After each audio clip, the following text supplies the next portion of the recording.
Gil Lebreton, if you were a rapper, what would your name be? G Money. G Money. All right, we'll take that. John Henry? White trash. I think I would be Fat Wallet, but with a PH, because I'm cool like that. But Gil, you've got to be Gillionaire. That's got to be yours. Oh, okay. But you know what, Ziggy, you're more in tune, younger you're probably in tune with the rap genre. What do you got over there? Yeah, actually, in college, I was known as Notorious ZIG. And the only change that I would make, John, I think you're John Doe now. John Doe, D-O-U-G-H. Yeah. Like it.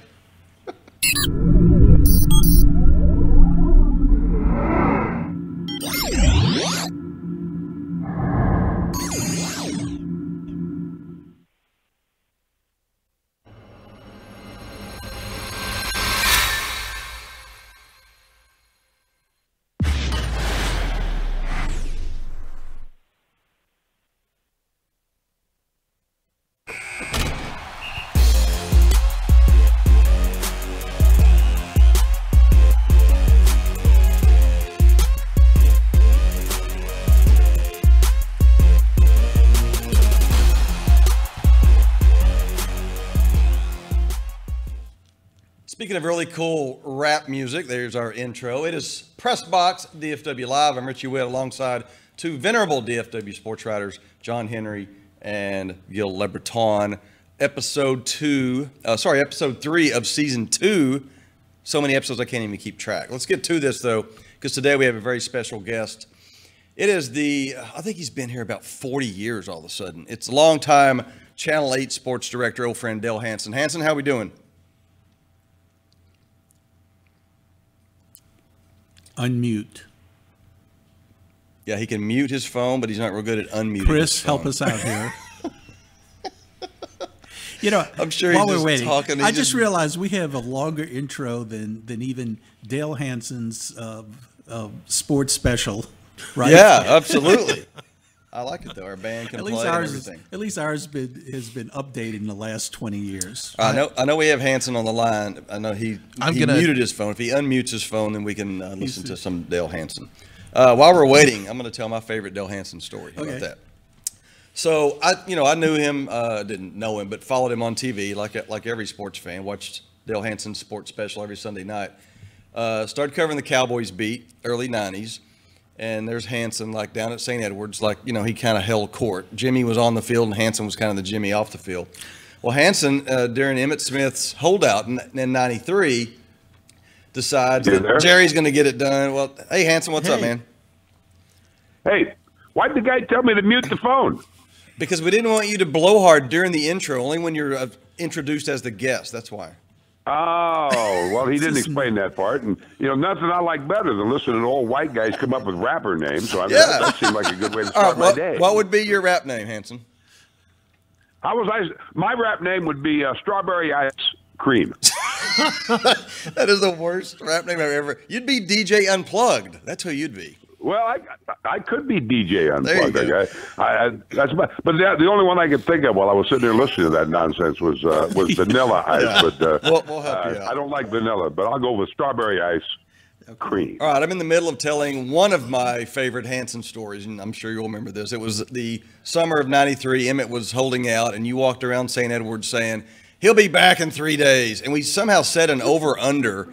And most of us media took the overs. We had talked to Emmitt's agent, but you were convinced he was going to show up any day.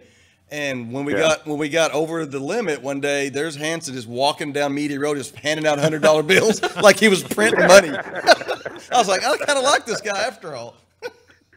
Well, not only did that cost me a little money, it cost me basically a relationship, I think, with Emmitt Smith for a long time. Because I said when he did come back after missing the first 2 games, Brad Sham and I made another bet, which incidentally cost me a great deal of money. I'm sensing a theme here. That he had no chance of winning the NFL rushing title. Oh, nice. And Sham insisted that he would, despite missing the first 2 games. And it was dinner in Cincinnati, and you know how it is when you're hanging with Sham.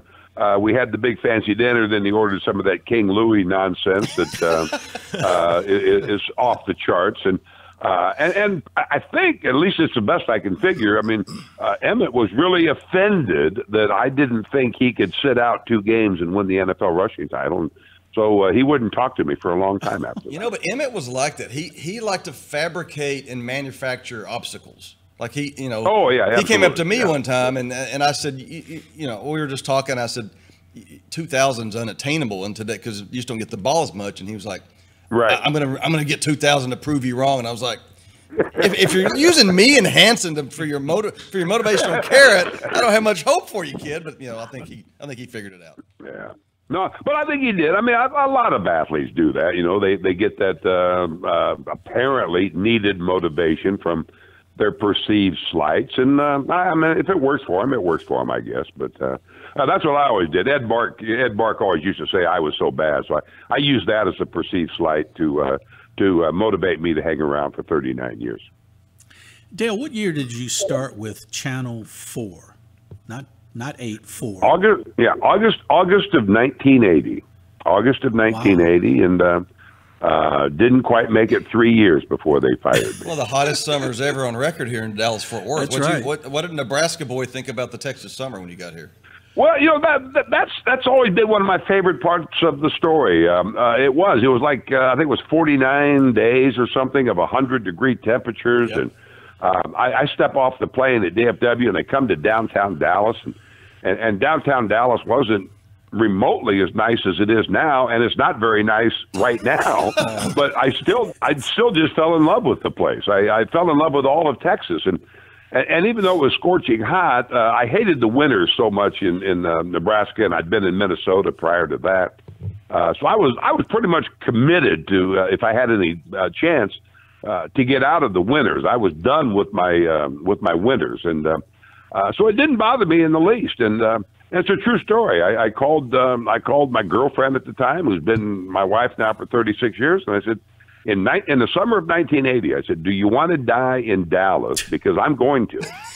And you know, it's true. And I fully intend to do that. And I mean, I've died figuratively many times in Dallas, but there'll be the literal day. And I had some opportunities to leave years and years ago, and I just love North Texas. When I say Dallas, I mean, I love downtown Fort Worth, obviously, a great deal more than I love downtown Dallas. But I just love all of the concepts. I mean, North Texas basically offers me everything I've ever wanted in my life, and I just decided a long time ago I wasn't leaving. So did you and Chris, did you set an over-under for the actual death because you want to die in Dallas? You have a running bet going there? Well, I think she was hoping it would have been under. I think she didn't really expect to sign on for quite as long as it's been, you know, but she's stuck with it now. So that's all she can do. You know, Dale, here recently I defended your honor. Somebody tried to claim that you were the one who pushed Clarice Tinsley into the swimming pool. Oh, I'm so tired of that. I know it. I still get that. It was Kevin McCarthy. Right. Sure. There were several nights when I wanted to push Clarice Tinsley into a swimming pool, but no. Why that story ever got twisted, I honestly don't know, because I got fired at Channel 4 in March of 1983. Kevin McCarthy, they had 3 or 4 guys there for a while before Ducey finally arrived. But they had at one point they had Kevin McCarthy, and Kevin pushed her into a pool and supposedly ruined a great dress, and she was all upset. And did her wig float off? Me. Yeah. The what? Her wig, did it float to the top? No, I don't think the woman had a wig. Although it is the one advantage that all women have. They can wear a wig and nobody makes fun of them. You know, when I tried to fix my bald head, all I got was nothing but ridicule. You know, so I gave that up. But I mean, if I'd had Jim Reeves' hair, as I've said many times, if I had Jim Reeves' hair, I'd be on the network and I wouldn't be talking to any of you guys. Dale Hanson joining us here on PressBox DFW Live. Speaking of the network, weren't you one of the rare people that turned down ESPN back in the early days? But it's worked out okay for you, right? Well, I think it worked out okay, but I mean, It was 1983, and what was strange about it, in hindsight, was that my son at that time was like 12 years old, and my son looked at me and he said, "You turned down ESPN? How stupid are you?" But people forget, in 1983, ESPN was still basically doing log rolling contests and lumberjack contests. Australian rules replays of the Cal Stanford game. And the guy told me, the funniest thing about it, the guy calls me from Bristol and says, "We're going to make you the Brent Musburger of ESPN." And as I also like to tell some of the younger people, that was actually a compliment at one point. Oh, he was the man. Sure. Yeah. Yeah, he was the go-to guy by far. And he said, "Dale, you don't understand. We're going to have football. We're going to have basketball. We're going to have baseball. We're going to have golf. We're going to have everything. And you're going to be the Brent Musburger of ESPN." But I had just started. I mean, it was, oh gosh, it probably like the summer of '83, because I had just started at Channel 8. And seriously, I didn't want to go, because whether people believe it or not, I flat out just love living in North Texas. And I've never, and you guys know this about me, I've never had a great deal of interest in whether or not Philadelphia beat the Mets or the Knicks beat Cleveland. You're very hyper local. I don't really care about that. I like the individuals. I like knowing how the individuals respond, getting to meet the people and trying to understand a little bit more about their life as compared to whether or not they won a game on Sunday or something. And it just didn't appeal to me. And so Chris Berman got the job, and congratulations. That worked out okay for him too. And look at the clowns that have followed. I think it worked out. The better one, in all seriousness, the better one was 1982. And again, I promise you this is a true story. November of 1982, I know I'm about to be fired, or at least I think I'm going to be fired at Channel 4. And I forget the exact call, but it's the independent station in Los Angeles, KTLA or something like that. And they called me, and I said, "Well, I'm not interested. I'm staying here." And they said, "Yeah, but you're probably not going to stay at Channel 4 much longer." And I thought, well, they're probably right. They do. So and the guy actually said, "Well, just come take the trip." So I flew to L.A. and they offered to triple my salary. But then so now I'm a little bit intrigued, and I knew this woman who used to run the Comedy Corner in Dallas, where Chris and I used to hang out all the time, and she had since moved to L.A. and was working in the comedy clubs in L.A. So she's taking me around L.A., and I thought, well, I'm going to buy this ridiculous mansion and live right down the street from Hugh Hefner, and we can't afford anything on this particular salary. And they were offering me like $160,000 in 1982. And you couldn't buy anything in L.A. Yeah. And I remember we went to this apartment. I said, well, all right, it's just Chris and me, so we'll just get like the biggest, flashiest apartment known to man. And they take us to this apartment that we could afford on a $160,000 salary, and there's graffiti on the walls as we're walking down the hallway. So anyway, I turned the job down, and I promise you this is true. I turned the job down, and they said, "Dale, you're going to work with Vin Scully doing Dodgers. You'll do the pregame shows with Vin Scully. Wow. You're going to do Southern Cal football." I said, "No, I'm not. Nah, this is not for me, and I don't want to live in L.A., and I don't like the lifestyle." And they hired Keith Olbermann. And Keith Olbermann, who has all kind of followed my career path of getting fired about every year and a half. Yeah. But it kind of worked out pretty well for him as well, and. But I think I'd have flamed out. I mean, had I taken either one of those jobs, I would have never, I would have never been happy, and I would have flamed out, because neither one of those jobs were for me. Pre-game shows for Dodgers baseball. I mean, again, as great as that is for some people, it's not for me. Well, we're glad you stayed. We're glad you're not, but I know you're not. There are times when we're glad you've stayed. Yeah. So I wish you were back on the Cowboys broadcast, to be honest.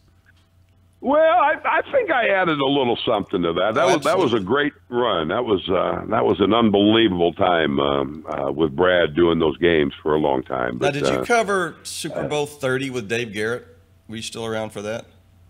I have no idea what's ever happened to him. Did you call Super Bowl 30 with him? Were you in the booth? That, yeah. Oh, yeah.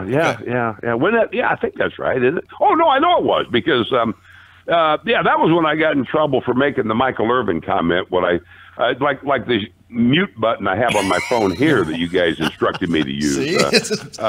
It's useful. You remember that story when Irvin was blowing up all the media? Yes. After the game, all right. So they beat. What was that? Was that 30 when they beat Buffalo? No, Pittsburgh. Who did? No, it was Pittsburgh, right? Yeah, Pittsburgh and Phoenix. Yeah, Pittsburgh. When Switzer was coach is what I'm talking about. Yes. Yeah. And yeah, that's right. It was Pittsburgh. So anyway, after the game, we're carrying the press conferences and all this stuff, and I think, of course, the microphones are dead.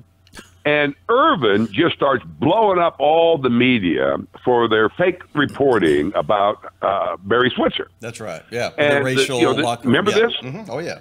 And Switzer's a genius, and we couldn't have done it without Barry Switzer. And everybody on this team loves Barry Switzer. And I basically said, well, not basically, I did. I said, "Oh, shut the hell up!" And we were live.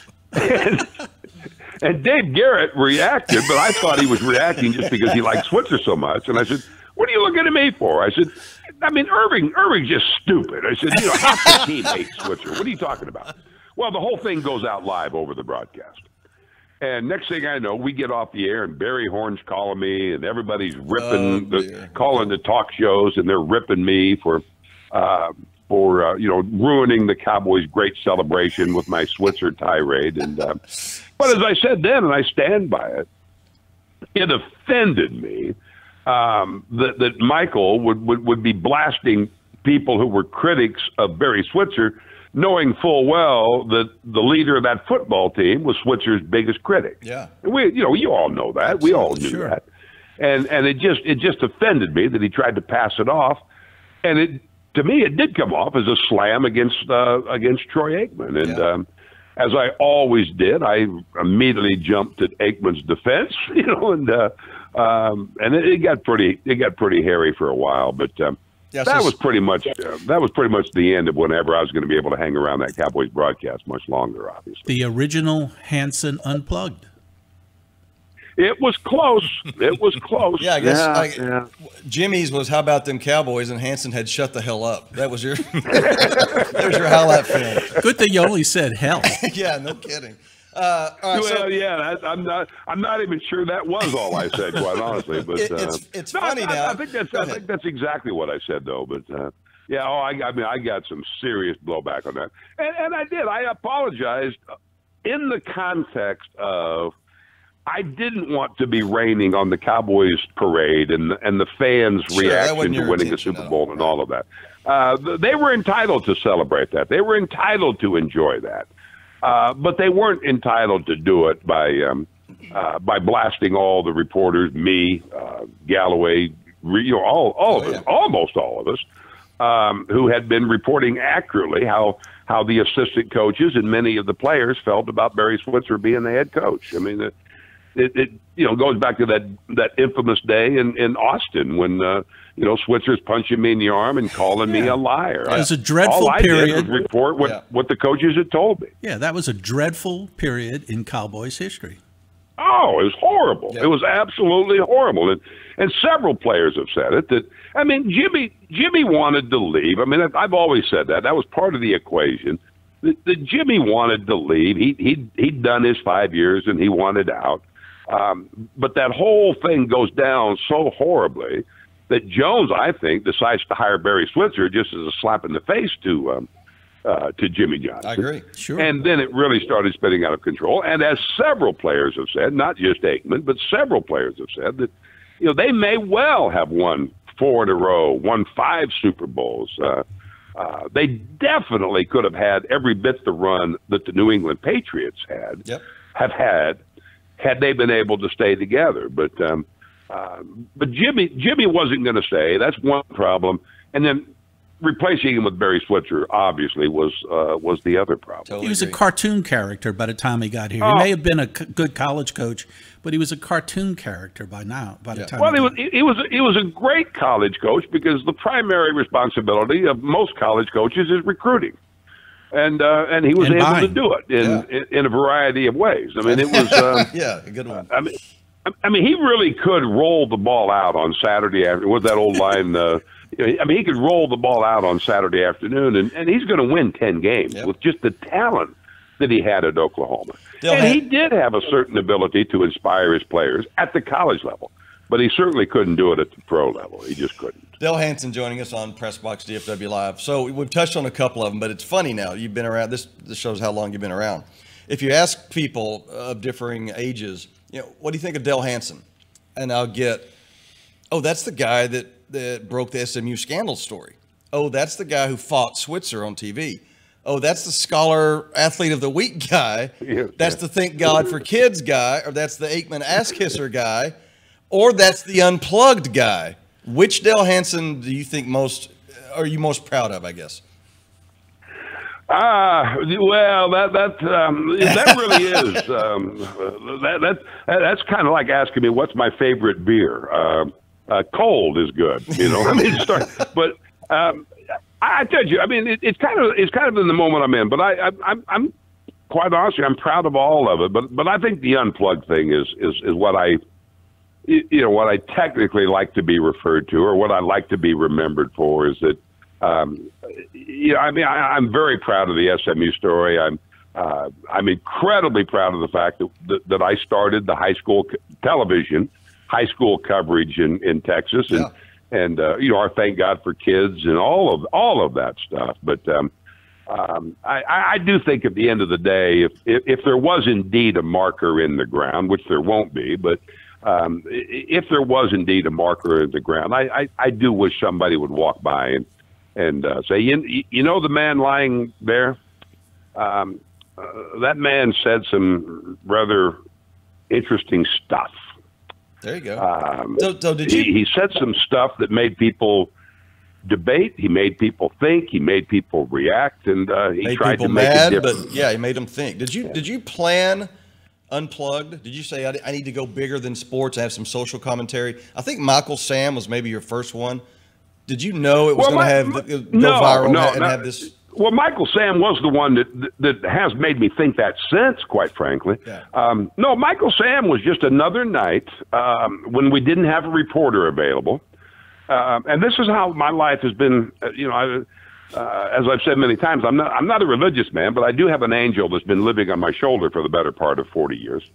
We need to have the angel on for our next guest. That he or she could tell some stories.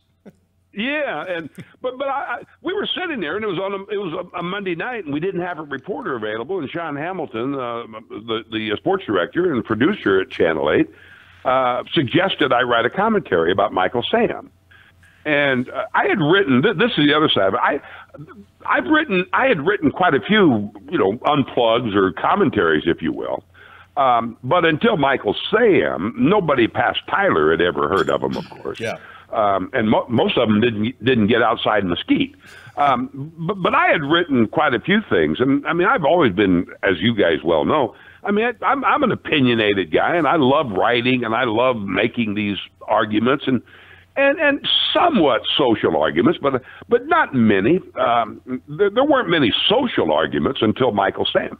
And then when I wrote the Michael Sam piece, and it goes viral, whatever the hell that means, and off I go. Then I did consciously sit down shortly after that, and actually had this discussion with management at Channel 8 and with Sean Hamilton and with my friends even, and consciously said, I want to do something more than ball scores and highlights, and I want to write something more than just, gee, isn't Luka Doncic a great basketball player? Yeah. That's my opinion. What's yours? I wanted to say something more than that, and the station gave me the opportunity and the platform to do it, and I enjoy that. Now, but I do think this is just part of the cycle of my life. I mean, without question, the greatest rush I get is when I do hit the air was something that I'm pretty proud of, and knowing full well that a lot of people won't like it. At the same time, knowing full well that a lot of people will like it. Exactly. That's better than any game I'm ever going to cover again. Same. And, I think all the writers on the show are nodding our head in agreement. Hey, one more thing before we let you go, and I appreciate your time. Yeah. You've been doing this for 40-ish years. How much longer? Well, 1.5 more for sure. 1.5 more. Okay. I mean, assuming I'm still breathing without a tube. But yeah, I think right now, quite honestly, the way I feel, the way I'm still enjoying it, and now that I am kind of morphing into this opportunity of writing a little more social commentaries here and there, I've kind of set a goal of 75. I've got a contract that runs 1.5 years. I will be 72 when that contract's up at the end of 2020. And at the end of 2020, depending on how I'm feeling, and assuming I haven't gained another 64 pounds or something, I think I would like to try and see if I could tack 3 more on and take it to 75. It just kind of seems to have a good number. I don't know that I can. I don't know that Channel 8 will want me to. I don't know that I will want to. But that's kind of my thinking. But right now, I'm just kind of hoping and planning to do everything I can in the next 18 months to convince everybody, including myself, that I should try to go to 75. I'm not going to be that guy, and I've got about 6 people who are responsible for this. I'm not going to be that guy where somebody says, he used to be pretty good, but he's kind of lost it, and he makes too damn many mistakes, and he really should have retired 5 years ago. I've seen too many great broadcasters do it, and one of my favorites when I was growing up was a guy named Lyle Bremser at Nebraska. He did Nebraska football for like 50 years, and is the best voice and the best broadcaster I think I've ever heard in my life. And he refused to leave. And he had Johnny Rodgers scoring touchdowns well into the 80s. And, I mean, Rodgers was good, but he wasn't that good. Well, we love you, Hanson. And Kent Pavelka would have to correct him on the air. They kind of laugh about it. And it just became painful that you would sit there listening to Nebraska football and just cringe when he would just lose it. And we all know stories of people who have done it in our business. And I just don't want to be that guy. That's the most important thing to me right now. So well, we'll make a pledge. Friends, don't let me go there. You can count on Richie Witt and Gil Leberton, John Henry. When you lose your fastball, we'll be the first to tell you. Okay. Well, I'm pretty sure you will, and quite honestly, I'm counting on it. All right, Hanson, we love you, man. Thanks for the time. Thanks, boys. It's great to see you get the gang back together. Thanks. Right. Thanks, enjoy it. There goes Dale Hanson, the most difficult man to interview in the history of my interview ever. But he's great. He's so fantastic. We appreciate the time. Read our writing daily at PressBoxDFW.com. Watch and or listen to the vodcast right here on PressBox DFW Live. Next up, once upon a time, Tampa tried to steal Texas.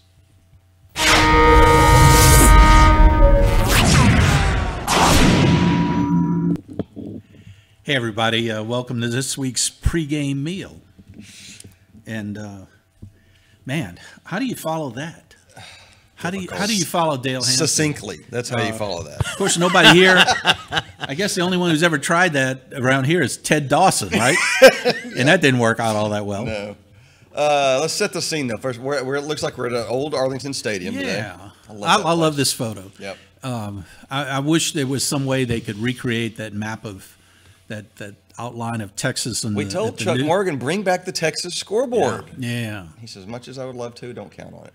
Well, they could probably do that digitally nowadays. Though, yeah, absolutely. Yeah, just like they just made us. That was high tech. Believe it or not, that scoreboard was high tech back in the day. Absolutely. And state of the art. Yeah. Right. And we got to mention this. We're honored to have 2 guests today on the show, Dale Hanson and the Pope. Yes. He's a new addition to my bobblehead collection, our bobblehead collection. This is Pope Francis. Pope Francis, straight from Rome. This show is blessed. Straight from Rome. And we need all the help we can get. Yes, we do. And I think a good blessing by the Holy Father is much needed. Davey O'Brien and then the Pope. Yeah, It's the go. Saints. Perfect. And since we're talking about split franchises in Tampa, the city of Tampa trying to steal other franchises, I've replaced my my Rusty Staub Mets bobblehead with one of Rusty in his Expos uniform. I do have the world's largest collection of Rusty Staub bobbleheads. Is there a second place? Yeah, the Mets one. He has one in a Mets uniform. No, but I'm saying you have the largest collection. Is there a guy going? I'm the second largest. Oh, I yeah. think it's Le Grand Orange was immensely popular. I'm not surprised. I wouldn't be surprised. I think you're number one, and that's it. Okay, everybody else is tied for last. Second. The subject came up, and I'll have to make it quick because our guest went a little bit long. Yeah, but that's good. The story came out last week that baseball has given Tampa the permission to explore the possibility of splitting its season, playing the first half of the season in Tampa Bay at that old St. Pete. At the Trop. The Trop, right, yeah. Tropicana Field. And I think we were ahead of our time on that, weren't we? Weren't we just talking about this last week? Yeah, we talked about Montreal 2 weeks ago, last week. And now it comes out that they've given permission to do this. And then they would play, starting in June, they would play at Olympic Stadium for now. By the way, that's the craziest idea I've ever heard. It's stupid. I mean... it's been done. There are examples. It's not like we're Tampa St. Pete or... Right.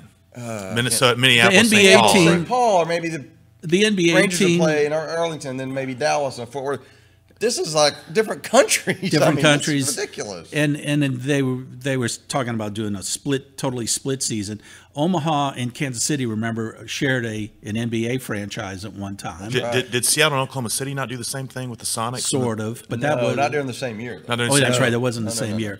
But of course, the post-Katrina Saints played. That's right. Played in Baton Rouge and but that was and San Antonio. Extenuating circumstances. Right. This is like this is a bad idea, and I don't think it's valid. I don't think anybody really means this. I think it's another ploy by baseball. Signed off on a bid by the current ownership of the Rays. Stuart Sternberg, I think his name is, and they're trying everything to get out of what many interpret as an ironclad lease to remain at the Trop through 2027, and they feel like they need a new stadium. They probably need a new stadium. They're 29th out of 30 teams in attendance. The only franchise doing worse are the Miami Marlins. And isn't that ironic, huh? The two Florida teams are at the bottom in more attendance. Than coincidental, yeah. Right. There's stuff to do in Florida. So, as I was looking into the whole deal, and the thought struck me back in my memory of Tampa's, all that's happening here is Tampa's getting comeuppance for all the years that they tried to steal other people's franchises, including in 1988 the Texas Rangers. I'd forgotten some of the details of the story. And I remember it because I remember standing in the parking lot at Old Arlington Stadium, and we were aghast that Wood Eddie Childs, then the owner, had just announced that he had sold the team to a Tampa businessman named. What's Marsani's first name? Frank Marsani. Sorry, an old age blip there. And Marsani and a guy in New Jersey had a group that was trying to get a team there forever, and they had Marsani had actually owned 42%, I think it was, of the Minnesota Twins. Baseball had convinced him to give up his shares and sell his share of the Twins to Carl Pohlad in exchange for promise of a expansion franchise the next time baseball expanded. There's Frank, and Frank Marsani's big thing was owning 7 auto dealerships in the Tampa Bay area, and I think he took advantage of an aging Eddie Childs. Oil prices had dipped precipitously around that time. And it had gone from $37 a barrel in 1980 to $14. Wow. Eddie was 78 in 1978, and he wanted some spare change in which to hand down to his children and also to live out his remaining years. So he sold and then made the naive announcement that, oh, I think he intends to keep the team here. Well, of course, that was never Marsani's intention. And it took Edward Gaylord, who owned 33% of the team at the time, living in Oklahoma, to exercise his right of first refusal and delay the thing enough. And he would have been the new owner of the Texas Rangers and probably altered the course of the franchise. Now, did Frank ever come out publicly and say, my intention is to move the team to Tampa? No. But it was just assumed? It was assumed. He had been trying to get every team Do you around. think Edwin Gaylord felt that? Do you think he knew that, or do you think he just felt it as well? Well, I think people informed. I'm not sure Edward Gaylord was that clued into exactly what was going on. Right. And so the delay, the problem was Gaylord would have been approved under normal circumstances, but Gaylord owned Channel 11 at the time. And Channel 11 was an independent, so-called regional superstation. And there was a fear, believe it or not, a fear on the part of Major League Baseball that Gaylord would start over KTVT, would start beaming Texas Rangers games around the country like they did, like WTBS did with the Atlanta Braves and WGN did with the Cubs. And this scared baseball to no end. Right. Feared of that. And so they were investigating it, and they were about to not allow the sale to Gaylord when all of a sudden Dr. Bobby Brown and the whole group in Fort Worth, Richard Rainwater, Rusty Rose, Tom Schieffer, and a very minority stakeholder in the whole thing named George W. Bush stepped up and bought and were able to get the approval of major league owners to buy the Texas Rangers. So is it safe to say that the Rangers were almost moved to Tampa? Or is that no, I don't think it's very dramatic at all. No. Well, that picture there was from when the actual sale was finally consummated. But no, Marsani would have moved them. I have no doubt that would have happened. And Marsani's actions in later years, the whole actions of the Tampa people, kind of proved the point. At one time, they thought they had an agreement to move the San Francisco Giants to Tampa, the Chicago White Sox, the Seattle Mariners, the Oakland A's several times. And in each case, what was happening was they were being the, I think the expression was stalking horse, the legal term. But they were the destination, the announced destination of choice for any team that wanted a new stadium.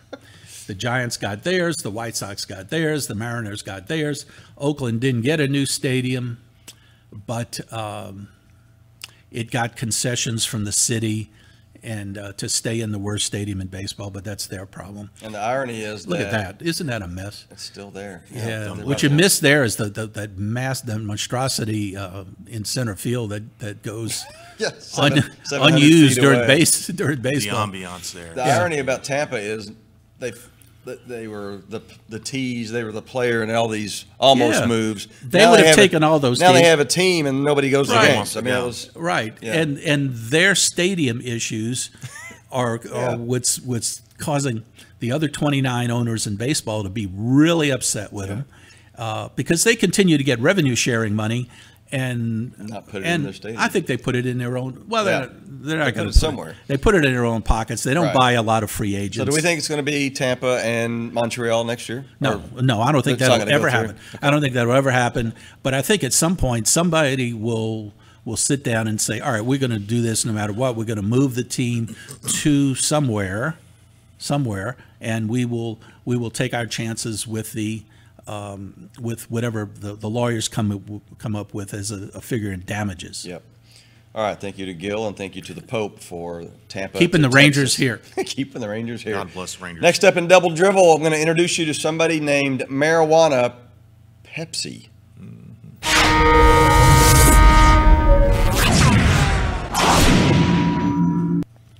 Good afternoon, Double Dribble fans, wherever you are. Lots of them out there. Starting today on a more somber note, I need to acknowledge the passing of a very good friend, a good man, husband and father named Mike Berry. Passed away suddenly and unexpectedly last week. He was a big fan of our show. He watched every week with the Woody's Tavern crowd. Oh yeah, shout out to the Woodies. And God bless Mike Berry and his family, and may he rest in peace. He looks too young. That's a recent picture. Died at 46. Oh yeah, that's big Cowboys fan. That's sad. It is sad. So take care, Mike Berry family. We love you. You guys remember Mel Allen's This Week in Baseball, right? Of Absolutely. Twib notes. Absolutely. I can hear the song in the back of my head right now. Yep. I've got two today. You got two Twib notes. All right, two Twib notes. On this day in 1903, June 25th, Boston Bean Eater. Gil, were you a big Boston Bean Eater fan at any point? Don't recall them. I'm not that old. The sister used Stacia to let you listen to that game. You used whatever her name was. Anyway, the Boston Bean Eater pitcher, Wiley Pyatt, I've probably butchered that last name, became the only 20th century pitcher to lose 2 complete games in one day. 2 complete games. Can you imagine doing that today? Starting 2 games. Throwing a pitch in 2 games is rare. Anyway, he lost twice to Pittsburgh that day. Complete games? Complete like 9-inning games. 1-0 and 5-3. He must have thrown 300 pitches. What year was that? 1903. Mm-hmm.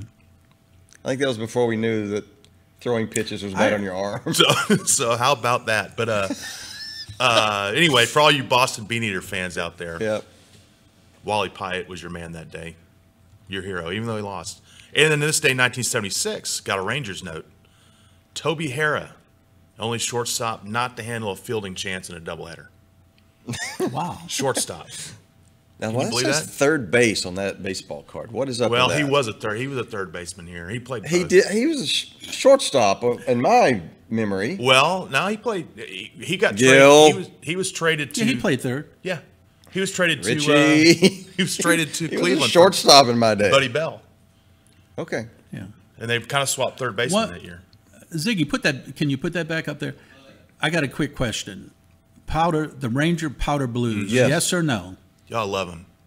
Isn't it weird how we loved them, then all of a sudden we hated them, and now people are clamoring? Well, I don't like Powder Blue generally as a uniform. I didn't. It works with the Kansas City Royals. The nostalgic me loves him.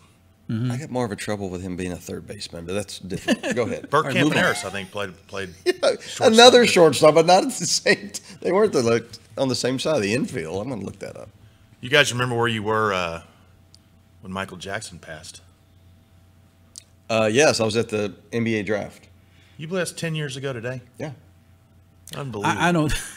I don't remember. Unlike things like 9/11, I don't remember where I was when Michael Jackson passed. But yes, I remember the fact that he did pass. I remember. It's not one of those things that stick in my memory. I was somewhere. Go ahead. I don't think that's remembering. Right. I think that's lack of remembering.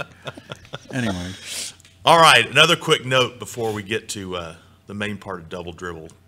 Tonight on HBO Real Sports with Brian Gumbel, which I've seen once or twice in my life. Oh, it's a great show. You got to watch it every month. It's a great show. It's one of the best sports shows. If you can on put TV. up with Gumbel, he's a little He's a whip. Pompous. Very pompous. Always been. He's glasses off. Look at the camera. He's driven me crazy since I was 8 years old. Yeah. But the features on pot smoking, card dealing, Don Nelson. Love me some Nelly. So I guess he went out to Florida and watched.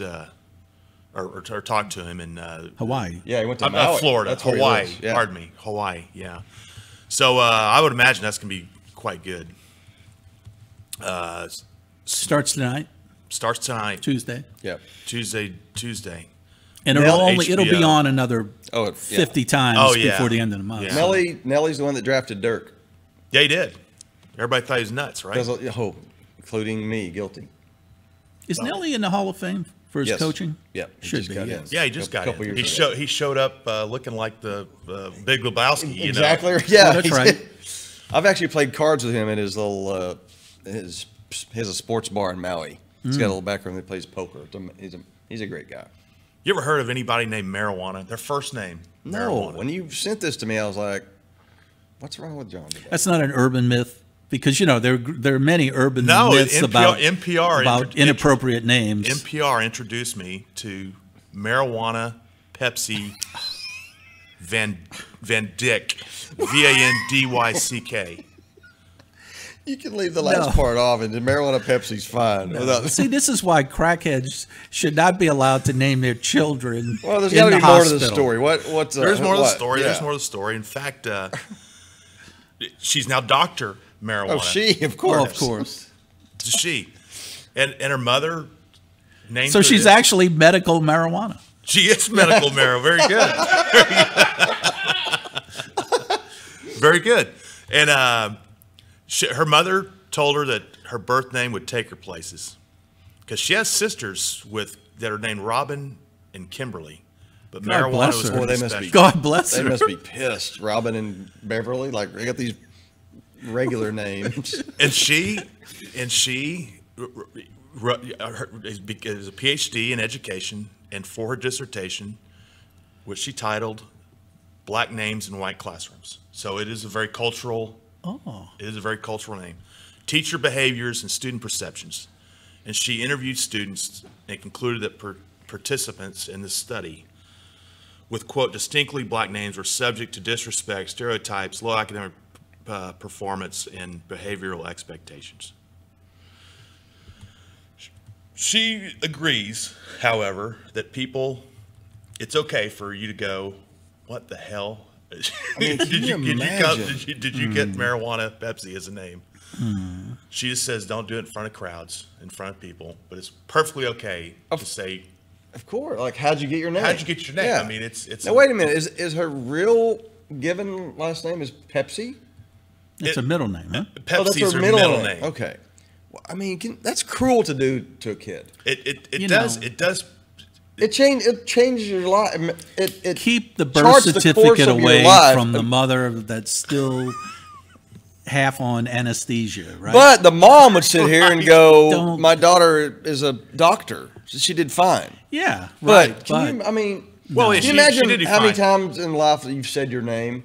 Right. Every time she said it, there had to be a story after it. They would just beat you down to no end. Well, and you put other people in bad positions, like her teachers, for example. What I say to the other kids? Yeah. This kid's named Marijuana. A lot of them called her Mary. If you're here, raise your hand and say you're here. Marijuana, and everybody would be here. I mean, your whole life would be a zoo.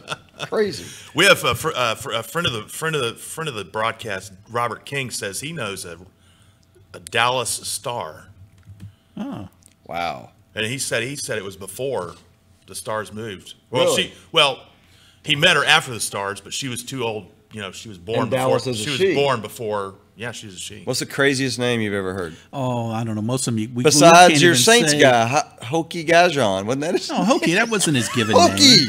That wasn't his real name? No, that was his. That kind of ruins it. Hokie passed away, by the way. God bless him. Pour one out for Hokie. Well, anyway, I want to wish Fernando Lopez, my good friend, a happy birthday. And happy birthday, Fernando. Yeah. And God bless you, Marijuana Pepsi. The Pope is blessing Dr. Marijuana Pepsi, and this show is totally off the rails. Next up in Wits End, since rules were made to be broken, let's smash a couple of them next.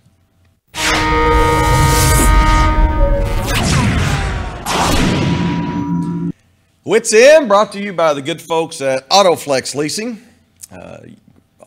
Lease your car. It's the best thing to do. It saves you a lot of money. Go see David and or Tammy at AutoFlex Leasing right there on 75 in Dallas. AutoFlex Leasing.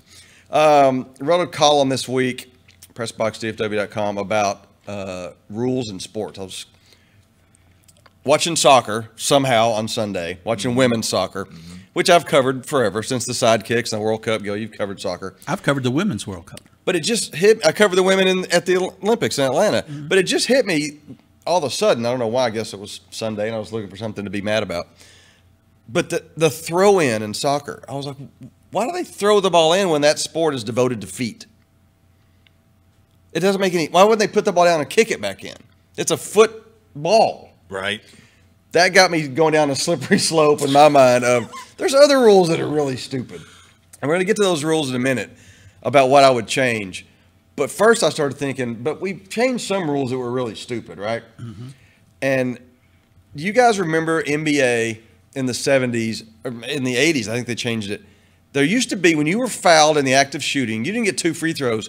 You got 3 free throws in order to make 2. Mm-hmm. Do you remember how crazy that was? I don't remember that. You don't remember? And everybody would the free throw lane would empty as they watched the ball bounce off the rim. Oh, yeah. And then they would get back on the line, you know. I mean, that looking back, we spent half our life watching free throws. I mean, 3 every time. Right. And some guys would go over 3. It was a bad rule. So that was an NBA rule. I couldn't find anything about that in particular, but I found this video of the NBA theme song and open from 1975. Gil, how do we like this sport? This is from CBS.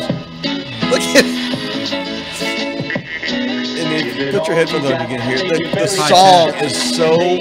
song is like Sesame Street, sing-songy, like up with people, talk nonsense. Isn't that, do you remember that? No. Yeah, that's terrible. And look at the graphics. I mean. Yeah. And then they went to John Tesh. Yeah. Oh, I don't know how I like the basketball. All right. Also in the 70s, this is bad rules we've gotten away from.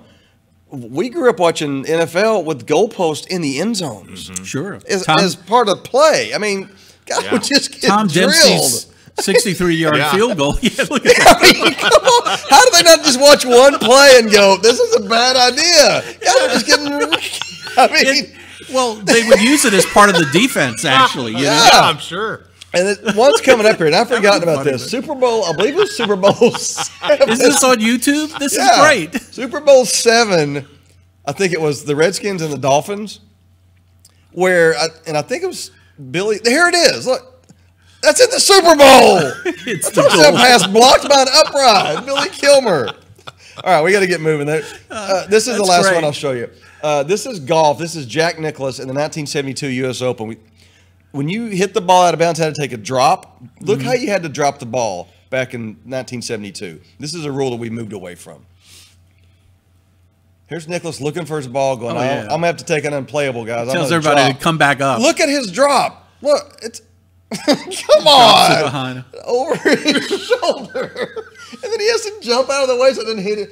Okay, those are some of the stupid rules that we've got away from. They don't still have to do that? No. God, can you imagine? I'm kidding. So go to PressBoxDFW.com. You look at all my rules those are ones we've gotten away from. We've still got some really I love that rules. photo, by the way. I mean, the coin flip is number one. We don't need a coin ever in any sport. No. There's got to be a way to go home field best record, most first downs, something where we don't go, I'm out of ideas. Let's just flip something. All right, so there's Wits End with some really dumb sports rules. Time to get up and out of here. Let's round the bases, head for home next.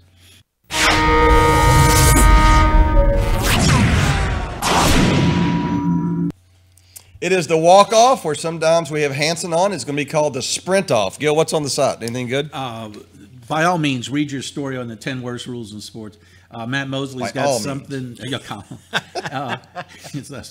Matt Mosley has one about this being the most important free agent period totally with him on Mavericks history. Always read Wits End on every Friday. It stays up there. Or not. Yep. Yeah. And John has something this morning that I think you'll get a kick out of. I can't wait to read it. I saw the headline, but I haven't read it yet. Yeah. It just involves an iron slop bucket. Make sure you read it. Stick with it to the end. You had me at iron slop bucket. OJ, Pete Rose, and an iron slop bucket. I'm totally in. Read it. You got a question of the week? Got any comments? I do not see any today. All right, well, hello, Woodies. How about that? Hello, Woodies. All right, for Gil Leberton, for John Henry, and thank you, Dale Hanson. I'm Richie Witt. We'll see you guys in the press box, DFW.